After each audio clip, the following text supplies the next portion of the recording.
Hello dear friends, today I am going to talk about my death beans, and with this, my views on death.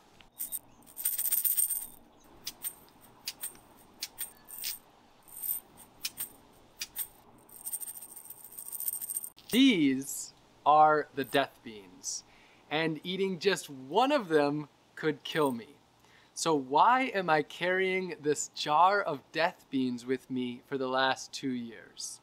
Today I'm going to talk about the death beans and through them my views on death. So I am talking about death here, and this is something that we don't talk about in our daily basis, and that the way I'm going to be talking about it might be charged for some. There might be some judgment for some. There might be, just some difficulty around this. So before we start, I would like to take an opportunity. I want to invite you to open up your mind. So I want to take 3 deep breaths together or alone to just set the intention that we're here to listen, we're here to be together, we're here to open up our minds to another perspective.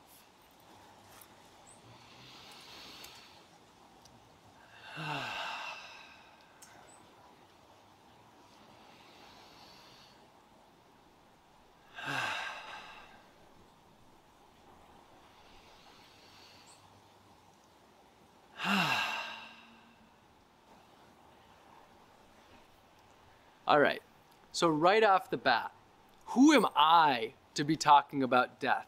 I'm 38 years old, so I'm relatively young, and I'm in really solid health. There's no signs of me dying anytime soon. So a lot of people would say, why would you be talking about death? How naive of you to be talking about death. To go even further, I don't even have too much experience being around death. Very minimal overall. Why? Because I am part of a society that is designed to keep death behind closed doors, to not talk about death. I am part of a society where death is considered bad, where death is wrong, where death is what you avoid, where the most valuable thing you can do is save a life and prevent a death from happening. I am part of a society where there is an incredible amount of disconnection around death. So with that said, I am still going to talk about death because I believe that my perspective is valuable, and I believe that we need to talk about death a lot more. In 2023, I did a video where I showed these death beans as part of everything that I owned in a little outdoor shelter that I was living in. And hundreds of people commented, please tell us about the death beans. Tell us about your views on death. So here I am. You can take it or leave it. You don't have to listen to this. This is my perspective, and I'm here to share, and I invite you to be here in this perspective with me.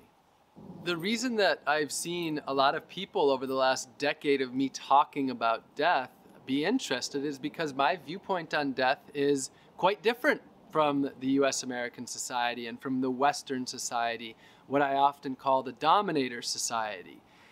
It is a very different take and viewpoint on death from what you will see in the mainstream. And that's one of the reasons that I'm happy to share this with you, because I believe that we need to reconnect with death. We need to have a different relationship with death if we are going to enjoy our lives. So first, what I want to share is that I simply do not believe that death is a bad thing. I don't believe so much in concepts of right and wrong, good or bad altogether. I don't believe that death is a bad thing. To me, this comes quite naturally to say, but compared to the way billions of people are living, this is a hard thing to wrap our heads around. So to put it very simply, I do not believe that death is bad. I am not afraid of death. I accept that death is a part of life, that it is an inherent part of life. I am quite accepting of death. For a long time, I've had this idea that I'm not going to live to be really old. I'm not pursuing living to be 100. I'm not pursuing living to be 80. I'm pursuing just to be alive as long as I'm alive for. I have an acceptance that death is merely a part of life, and I'm not latching on. I'm not holding on like so much of our society is designed around. Eking out every last day, month, year, and believing that it is a loss when one dies. I know that this might sound absurd to some people, but I don't believe that death is a loss. I believe that death is, it is. That death is. It just is, just as life is. And on the contrary, I see that it is our aversion of death that is our real suffering. Not the death itself, but our aversion to death. I've been listening to a lot of Ram Dass lately, and something that he said that really gravitated towards me was a relation to how our US society thinks about death. And imagine this, it's fall. The leaves are falling from the trees, as they do every single year. Everybody comes out and they say, the leaves are falling from the trees. We must put all the leaves back on the trees. They can't fall. So they take tape and put it up to each leaf and then tape each leaf right back to the tree. That's how we're treating death. We're saying this natural thing that's just going to happen, we can't let it happen. Now, the reason that I am comfortable with sharing my viewpoints on death is because the reality is that my viewpoints on death are not unique. In reality, my viewpoints are in alignment in many ways with billions of people around the world. There are many cultures that do not fear death, that do not have such a strong aversion to death, that have such a craving to being alive. And so when you look at our global humanity and you also look at our tens and hundreds of thousands of years of being a human and you zoom out, what you see is that there are cultures that actually respect death, that have beautiful connections with death, that see death as a part of life, that can see death as a gateway. There are cultures that do not cry, but actually feel joy when death takes part. And there's cultures that celebrate it, that revere it, and that bring life right out into the open. So because of this, I know my views are not really unique. They may be unique within this little bubble that I live within, but the truth is that my views are very much in alignment with billions of human beings who have lived and who live today. My views on death, they really root into my way of existing in this life. So one of the ways that I choose to live is in a way of impermanence. Our society, we often design things in a way where we have this belief that we are permanent. We build these cities, we build these structures in a way where we think that they're going to last forever. We design them in a way where they get destroyed by the natural happenings of the earth, through rain, through fire, through all of these processes, and then we call them natural disasters. But these are not natural disasters. They are natural happenings.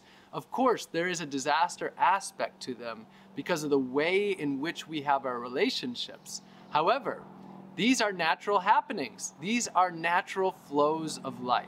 I have designed my life more around the natural flow of the earth. And with that, I have designed my life to be ready for death. So impermanence and non-attachment are very deeply a part of my life. So a couple of ways that I go about that. First, I have designed my life so that nobody is actually dependent upon me. I had a vasectomy when I was 25 years old, deciding not to have kids. I'm not married and I'm not going to get married. And so I've designed my life really so that I can go at any moment. This just gives you a little window into the depth in which I have really incorporated impermanence into my life. Now, this isn't right or wrong, good or bad. You don't have to practice this in order to have a beautiful relationship with death. But for me, I'm sharing that impermanence is deeply incorporated into my life, and that plays a role in my level of acceptance to for death, because I'm not holding on. I haven't designed my life in a way where ending it creates problems. Secondarily to that is that I look at my physical possessions, what you see on my body here. This is wool and natural fibers, and I could fall to the ground and I could die in these clothes that I'm wearing. It's natural dyes, all of the thread is natural that can return to the earth. Just like a deer, I could go to the woods and I could simply die and I could return to the earth. I am working towards as much of the possessions that I have, as much of the designs in my life are all designed in an impermanent way in order to be able to return to the earth. I would say that I think about returning to the earth probably every single day. The concept of returning to the earth is something that I am absolutely in love with, enamored by. I have such joy and gratitude with this idea of returning to the earth. Composting is a basic way of practicing that and being a part of death and life on a daily basis. And so I really am excited about the concept of returning to earth. And I hear that for some people that might sound pretty out there, but it just is. That's just my reality. I'm very, very, very passionate about this concept of designing my whole life around the concept of returning to the earth. So why do I carry the death beans? Well, there's a few reasons. One, I love beans. I love brightly colored and multicolored beans. Whether they bring life or they bring death, I love beans. So they're a natural part of my life. I have many jars full of plants and food at many different parts of my life. So I love them. They bring great value into my life. The next reason is they serve as an opportunity. Well, of course, one of the main reasons is that they are here in case I ever actually chose to use them, which I'll talk about a little bit later. But another reason is because they have become a talking point, an opportunity for me to be able to talk about death. They are an entry into a world that talks about death so little and has a disconnection from death to be able to talk about death. And then third, they have become a reminder for me of death and impermanence. I have carried these with me for the last 2 years, and they are just an opportunity for me to remember my death, to ponder my death, to think about my death. And one more piece of transparency, one of my objectives is to deeply analyze my own mind, to self-observe, to question. And I would say with no doubt, part of the reason that I have these beans is because I like attention. I have ever since I was a little kid, and there's no doubt that at the baseline, I'm still operating somewhat from a place of ego, and I do things that I know are going to be interesting to people, to be a meaningful part of people's life. So there's the aspect of just the basic need that all of us humans have for attention, for belonging, and for me, that's through educating. That's through creating critical thought, self-reflection, and just connective points. So in full transparency, I'm sure that plays a role in me having the death beans as well. Now, I'd like to talk a little bit about my views on what happens after I die, what happens after death. And so for that, I have no religion. I have no labeled spirituality. I have no afterlife belief system that this particular thing happens, like you go to heaven or hell, or that you come back as a new human being, or your soul moves on to someone else. I don't have any religion or any belief system in that regard. There are a couple belief systems that I have learned from that I gravitate towards the most. Many of the indigenous belief systems of indigenous cultures that had a deep connection to the land and felt not a separation from the land, but an interconnectedness with the land and all of life. this is a spirituality that I gravitate towards more. Also, a lot of Buddhist philosophy. Now, I'm not saying Buddhism, the religion. At the heart of Buddhism is just the teachings of the Buddha, which are just basic universal truths. It's not a religion. So a lot of what I've learned is very in alignment with Buddhism, but not a religion. Again, just a way of thinking, a way of being, a philosophy of life. And there's plenty of Buddhism that, isn't me. There's the belief of karma and reincarnation, for example. That could be true. It very well may be, but it's not my belief system. I'm open to that possibility, but I don't know. Really, I don't say definitely not to any of these, but I am fairly doubtful that we as humans actually have it figured out. I definitely don't believe that if we don't listen to a particular God, that we will burn in hell for eternity. I definitely don't believe that if we listen to a particular God, that we will be entered into an eternity in heaven without suffering. These I believe to be stories. I don't believe them to be reality. I simply don't. Any of these religions that have these strong, this way only, that way no design, I see those as more so to be constructs that are designed to control people, not a connection to the absolute depth of our being. Now, I am open to, for example, there's the simulation theory, which is basically the concept that that humanity is actually, well, we're not what we think we are. That some other life form, other intelligence or computer system out there, that we are just a simulation and potentially one of countless simulations that they have. A snow globe that can be shaken up, a petri dish, a computer program. I'm open to these being possibilities. I don't shut out anything as an absolute no. They're all possibilities. But for the most part, my belief system is that we just don't know. Not that we can't know, I think it's possible, but that we just don't know. That's where I'm at. Now, part of my openness to other possibilities in which I haven't even touched, and the belief that it's unlikely that it is something that we figured out, is because in many ways we do see that our reality is largely a state of delusion. So to give an example of this, here I am, what appears to be an individual entity. I am me. I'm, Robin Greenfield. I'm a human being. This is my hand. This is my nose, my hair, my forehead. I am a being, right? Like most people watching this would agree. I'm an individual entity. Now, what we've come to realize is that we are actually more bacterial cells than we are human cells. So again, there's more bacterial cells that make me up than there are actual human cells.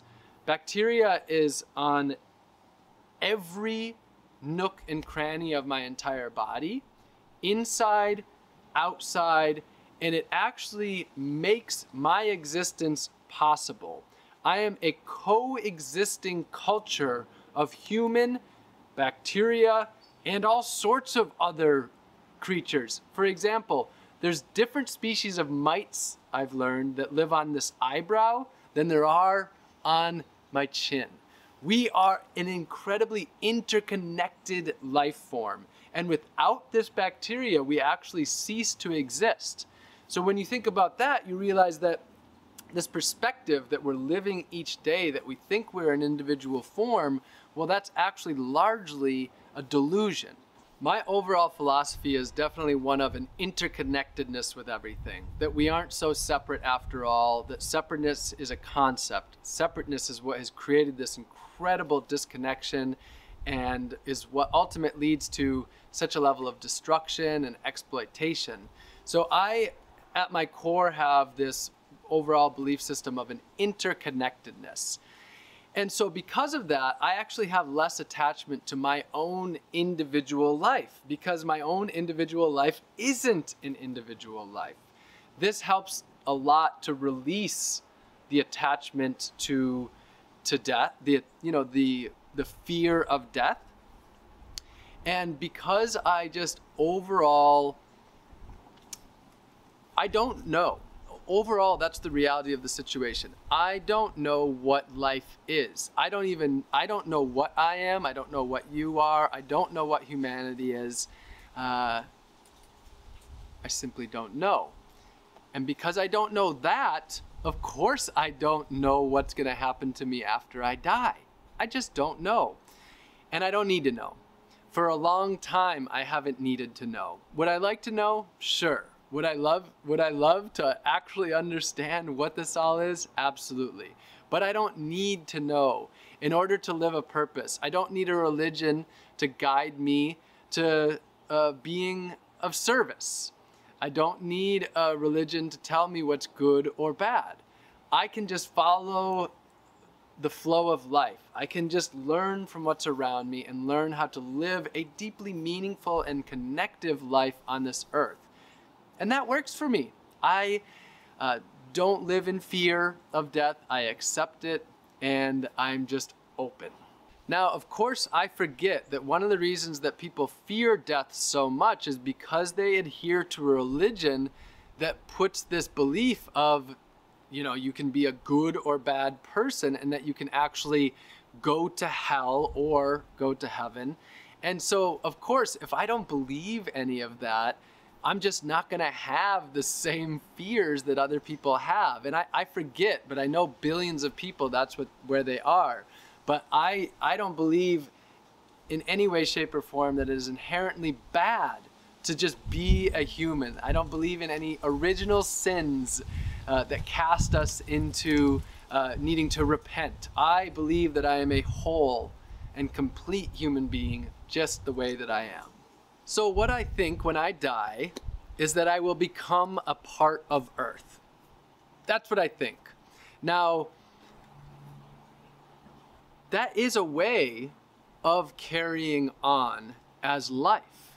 So if I fall to the earth in the forest, or if I'm buried into the earth, what this allows is the natural energy that is inside of me to continue on. We know that there's the concept of energy of, say, calories, but we know that there's something here. There's something more to all of this than we can actually see. And one term that's often used is energy. There's energy in numerous different ways that we can look at it. Now, when I return to the earth, I could be eaten by, let's say, I could be eaten by insects. Those insects would then get that physical energy from my body, and they would carry that forward, and then let's say birds would eat them, and then larger animals would eat them. And so my body and the energy within my body can move from life form to life form to life form. So in a sense, yes, I continue to exist, not as an individual entity, from the bacteria all the way up to apex predators, and to the earth, to the soil, to the mushrooms, to the mice, to the squirrels, to the trees. I can continue on. My life can continue on. But I'm not attached to that being as an individual entity. Now, that's not a guarantee, though. It is at the heart of my being to want to return to the earth. And some people will say, well, you're going to return to the earth either way. But if I am embalmed with chemicals like formaldehyde, put into a casket, and then that casket is sealed, that's not returning to the earth the way that I'm talking about. That's actually designed to keep you separate from the earth. If I am splatted on the concrete in New York City by being hit by a car, brought to the hospital, and then put into one of those caskets, that's not for me being returned to the earth.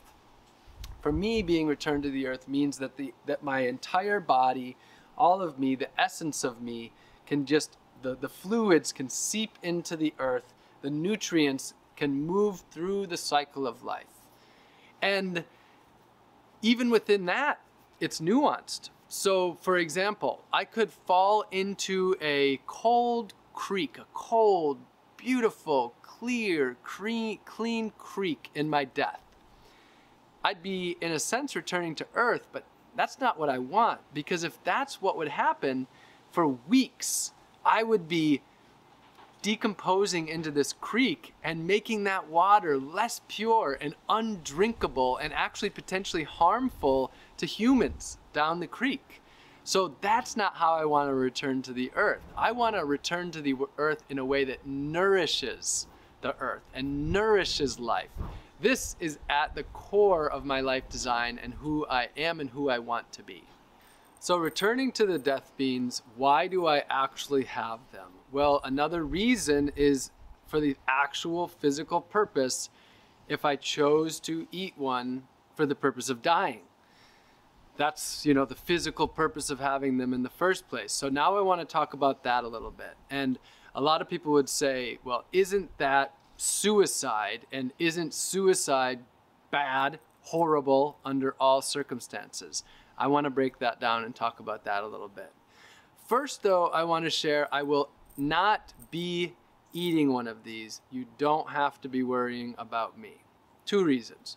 1, it turns out after I learned more about these, this is not an ideal form of choosing death. It's actually it sounds like very excruciating and somewhat long, drawn out, maybe a day or a couple days of extreme pain. I didn't look at all the details. I didn't need to look at all the details to know this is not something that I would actually use, except for under a very extreme circumstance, which we will talk about. I'd also like to go ahead and just help to alleviate maybe anyone's concerns about me out there, and that I don't know if you can tell, but I am happy, healthy, and elated to be alive. So you do not have any need to be concerned about me. That would not be an effective usage of your time, energy, or resources to be concerned about me. I have a healthy relationship with life and a healthy relationship with death. You do not need to be concerned about me actually using one of these to kill myself, except under an extreme circumstance, which we'll talk about. So for people out there who are saying that choosing to end your life is suicide, I'd like to talk about that for a minute. Suicide is a human-made concept. That's a concept that has come into existence at some point because of human thought. It is not inherent that choosing to end one's life is suicide. And this goes into the realm of my whole way of existing, which is stepping outside of unquestionable and unquestioned societal norms and societal stigmas. So just to give a few examples of ending one's own life that is not suicide, that can help to enter this realm. And to give a little preface, the reason that I'm doing this is because so many people were in the comments of that original video said like, oh, this dude is going to commit suicide, or that he's so casually speaking about suicide. That's why, one of the reasons why this is also important to talk about. I want to clear that up. So first, 2 examples that I think are more likely to be understood. First, let's take the example of a Buddhist monk who, as an act of standing in the strongest way they know against injustice and exploitation and the destruction of our earth, they sit down in a state of peace and they light themselves, or they are lit on fire. They burn to death, sitting there unflinchingly in this moment for something that is so deeply important to them, for something that they believe without, probably most, I would imagine without a doubt, that this is the best way in which they can use their life to serve life. They are in a state of internal peace, they are in a state of balance, and they are dying at their choice. Is that suicide? For me, that's very clearly no. It's absolutely not suicide. It is killing themselves. It is ending their life in this way, but it is not suicide. For many people that start to understand that we are not even individual entities, the concept of whether or not we're actually dying is even questionable, but we won't get into that at the moment. Now, the other scenario that I would like to talk about is choosing to end one's life because of the circumstances, the physical circumstances in which one is living, of the body. And so there are many people who choose an assisted death.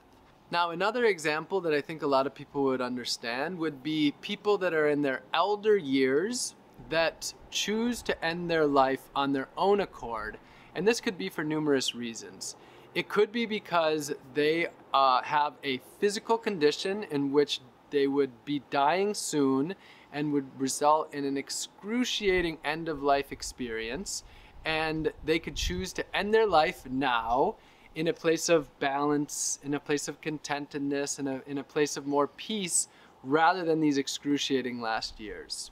It could also be because they don't believe in using an incredible amount of resources to get those last years of life.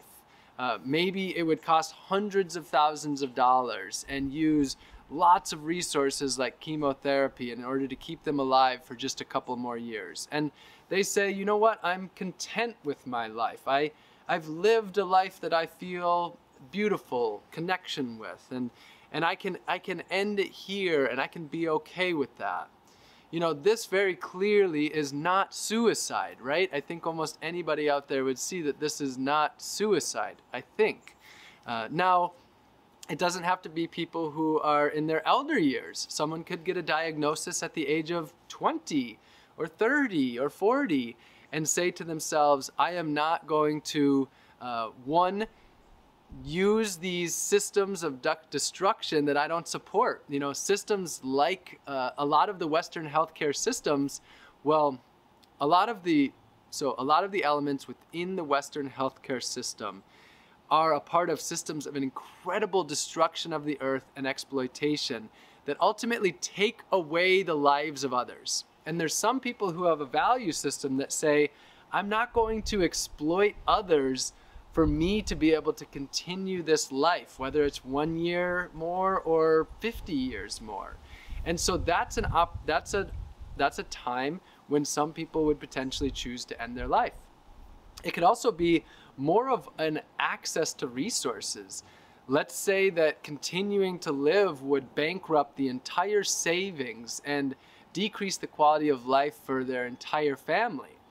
You know, that's a time when the question is it make more sense? Is it more in alignment for me to end my life or to continue my life? And for a lot of people, for many people, the answer there is to end their life. So these are examples where choosing to end one's life are not suicide. Another point that I want to share, and this was actually something that really came from listening to Ram Dass this summer, which I would like to mention if you are looking for resources in exploring death in a very radical way outside of the Western US American societal norms. Ram Dass is a really, really powerful resource for learning, and I've learned so much from him. And so this perspective is this: one could choose to end their life from a place of aversion or craving. So a place of trying to avoid something, run away from something, from a place of latching on to something or pushing away from. Or one could choose to end their life from a place of where they're peaceful inside, where they are content, where they are in a state of interconnectedness with it all. And those are two very different things. If I was to label, this concept of suicide, I would gravitate towards the concept of suicide gravitating towards the first part, where it's from an aversion or a craving, an avoidance of suffering, etc. The second part, I would not label as suicide. But for me, I'm just not going to label it either way. It just is. And that's my objective here, is to have a more well-rounded exploration of this topic. So when it comes to suicide, I am not of the belief that ending one's life is inherently suicide. And bring it back to some of the comments on that previous video, there were people that actually, they made comments saying like, how dare you glorify suicide, which I hadn't even talked about suicide. I just have these death beans. But people saying like, you're putting people at risk, like people who might be considering suicide are gonna see your video and maybe kill themselves. And of course, I take that seriously. However, I don't agree with that perspective whatsoever. I don't agree with that perspective at all. Here's why. Because when I'm talking about death, I really don't think people that are leaning towards committing suicide due to being in such pain and suffering are going to be thinking about that. I truly believe that by me speaking about life in a way that creates a more of an understanding and an openness and an interconnectedness, that actually people are less likely, if they're suffering, to commit suicide, because instead they've actually had an opportunity to look at life in a different way. So I think that people have grouped me in to what they've seen. They haven't seen people talking about death in this way, and they have maybe experienced suicide in their life, and I feel that, deeply for people who have lost someone from suicide. But me speaking about this, I really don't think that this would lean in that direction. I really don't, and that's why I feel comfortable talking about this. These reasons that I've mentioned for choosing to end one's life, whether it's that there's something that's so meaningful and so valuable that you want to contribute to, that ending your life is the most meaningful and valuable way that you can do that to be of service to humanity, or choosing not to exhaust expansive levels of resources or hold on and latch on to life. These are reasons that I am very in alignment with myself, that may be a time when I choose to end my life. It's very possible that in my lifetime I choose to end life on my own terms for these reasons. And that could be at a younger age, or it could be at an older age. Now, there's one other reason of choosing to end one's life, and that is the only reason that I would see myself eating one of these death beans. And again, I learned that these are not an ideal way to end life, and so it's highly unlikely that I would. And there are people who have written me emails to ask. This is me saying that this is not an ideal, natural form of ending one's life. The other reason that I have these and that make a practical potential usage is under the rare circumstance in which, for example, a war breaks out and it's like I'm going to become enslaved by a society, where I know that I would live decades of suffering and the alternative would be choosing to end my life now. That would be the potential circumstances in which I would actually use these. Now, for me, I absolutely want to end my life in a natural way, to have a natural death, not at a chemical poison, not at the hands of a gun, for example, or jumping onto the concrete. For me, there are other ways of ending life that don't involve the death beans that would be a natural way of returning to the earth, and that's what I would like to do. But like if under the rare circumstance I had to, the only way that I had to die was that I had this available to me and I could eat it. I didn't have a cliff to jump off of, or a woods to go to, or a mountain lion to eat me. Then these are here for that. It's not a likely circumstance. However, we tend to, experience this state of normalcy around us, and fall into this lull of that. But when you look at the long-term experience of humanity, it's one of a lot of chaos, a lot of war. And it's not unlikely at all in my lifetime that we end up in a situation where society breaks down fully, or where some sort of other system, I'll say a dictatorship for lack of an expanse of words, takes over and decides to fully exploit our society. And so that's the reason, that's the only reason that I really can think of in which I would actually choose to eat one of these death beans. So I would totally understand if some of you out there are watching this and you're just thinking, wow, this guy is just totally delusional. I mean, he's talking about non-delusionalism, and this guy's just totally lost it. He's just totally delusional. I would understand that. I hear that perspective, and I accept that you have that. That's okay. That's okay if that's your belief system. That's completely fine with me. I don't need you to think anything about me. I'm just sharing my perspective. But I have embraced that I am impermanent. I am impermanent. I came and I'll go. It's as simple as that. And I don't consider that to be delusional. I have really not such a level of attachment to my own life. Some people would say, of course you do. That's delusional. You get to decide what you believe. I decide what I believe. And I know that I am just not nearly as attached to this life. I do believe that there is a time in my lifetime that I may choose to end my life. That won't be suicide. That I will not be doing it from that place. It would be, if I ever did, from a place of a deep understanding and connection with life, from a place of being of service to life, from a place of being in flow with life. For those out there who are concerned about me, I would take the time to ask yourself, to go inside of your mind and ask, like, why are you really concerned about me? I'm thriving. I'm incredibly happy. Like, it's not something I necessarily like to say out loud. I'm incredibly happy, because people hear it and then they almost get unhappy with you. They get, who is he to be happy? But I truly am a very, very happy person. I'm very content with life. And yes, of course I have depression.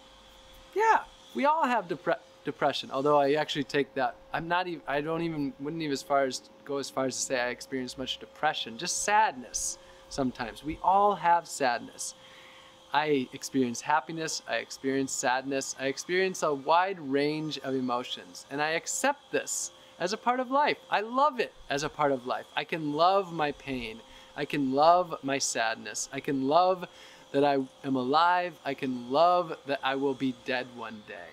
So for those of you out there being so concerned, I would ask, what's your relationship with death? Where is that fear or that anxiety or that stress? Where is that coming from inside of yourself about your relationship with death?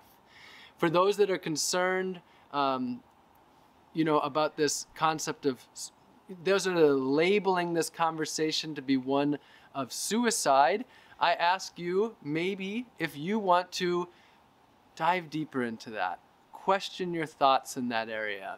Just think about your thoughts in that area. When it comes to this, whole area where there's people confusing me with suicide, I think that it's very simple.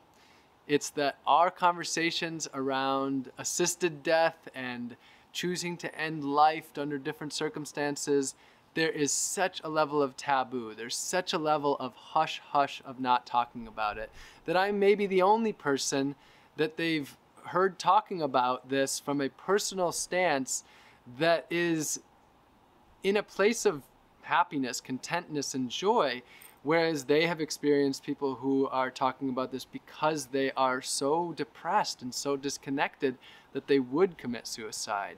So that's just a standard psychology of our mind, is that we group things together, we fill in the blanks. If we have 5 experiences with, ending one's life and it all being suicide, and we see one more, we're gonna assume that's the case. So this is my welcoming to all of you who are experiencing that, to deprogram your mind, to observe your mind, to self-observe. 2 practices that I love for that are Vipassana, which you can read about on my website at robingreenfield.org/Vipassana, and nonviolent communication. These are 2 really helpful practices in letting go and embracing our life and releasing. So I'm really grateful to have had this conversation with all of you, to share some of my perspective around death and dying and my relationship with these death beans, which, by the way, they're not actually beans, they're peas. And how could I not tell you? They're called rosary peas, and they grow all over Florida. That's where I harvested these. They're considered a weed. They grow all over Florida. They're very common. There's millions and millions and millions of them. So this is, me holding on to these is merely a manifestation of a plant that's growing wildly and abundantly all over Florida. So I'm grateful to the rosary pea, to what I call the death beans, but are actually a pea, because they gave this opportunity for us to talk about death. I hope that this has actually helped to bring some peace into you, some critical thought, some self-reflection. And if you're looking to explore this topic a lot more, I have an article that has a whole bunch of resources that a death doula who I met on my walk from Canada to Los Angeles shared with me. So if you want to really dive into this, go to that, it's robingreenfield.org/deathbeans.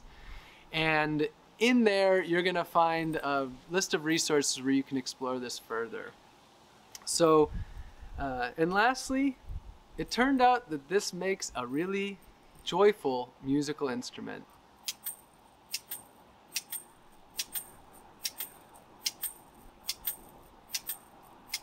So let's take 3 deep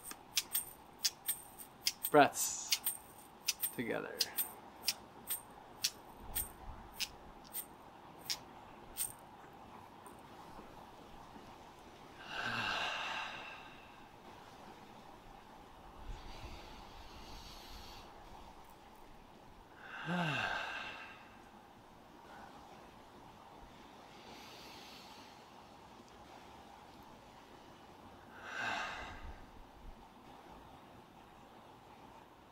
I love you very much, dear friends. You are loved.